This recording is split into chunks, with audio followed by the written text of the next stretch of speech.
जिस दिन मुझे कॉलेज नहीं जाना था उस दिन का ये सबसे पहला टास्क कि मुझे अपने कपड़े धोने थे। 6 hours later. The second task is to complete my bag. So let's do.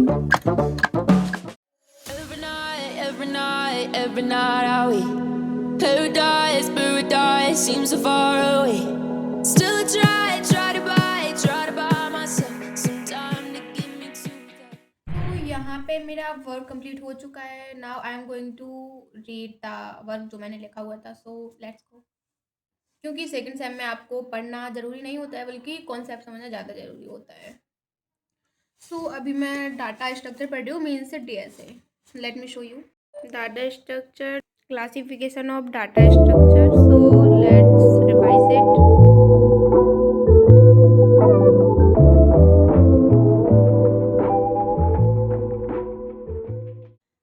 अभी मुझे ये जैसे एरे का टॉपिक है तो इसको पढ़ने में थोड़ी सी प्रॉब्लम आ रही है. So I am going to revise array again. So code with Harry को हर कोई जानता है तो सबसे पहले मैंने सर्च किया array by code with Harry and उनकी वीडियो निकाली और फिर पढ़ना शुरू किया. ये लगभग 25 मिनट का वीडियो था. सो देखते हैं कि ये कितना समझा पाते हैं और कितना क्लियर हो पाता है.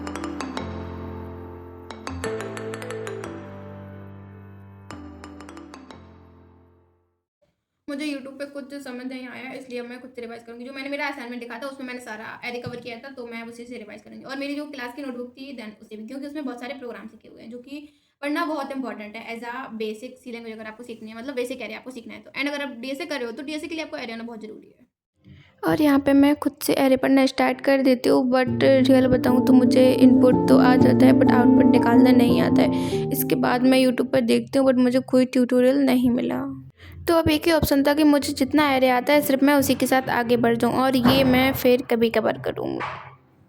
हमारा डीएसए अभी अभी स्टार्ट हुआ है तो स्टार्टिंग में implementation of one dimensional array in memory ये टॉपिक चल रहा है. सर ने लास्ट डे इसके कुछ न्यूमेरिकल्स बताए थे तो वो मैं न्यूमेरिकल्स दोबारा से रिवाइज करने लगती हूँ ताकि मैं भूलूँ ना, क्योंकि फर्स्ट सेमेस्टर में मेरी ये सबसे बड़ी गलती रही है कि बहुत सी चीज़ें ऐसी थी जिनको मैंने दोबारा नहीं किया, इसलिए अब मैं उनमें अटक जाती हूँ. थोड़ा बहुत तो एटलीस्ट अगर कोई बता देता है बट मुझे आ जाती है. अगर आपको मेरा ब्लॉग अच्छा और थोड़ा नॉलेजेबल लगा हो, मुझे नहीं लगता कि अभी थोड़ा नॉलेजेबल है बट धीरे धीरे करके नॉलेज बढ़ेगी. So if you want to join my journey then please join and subscribe me for more videos.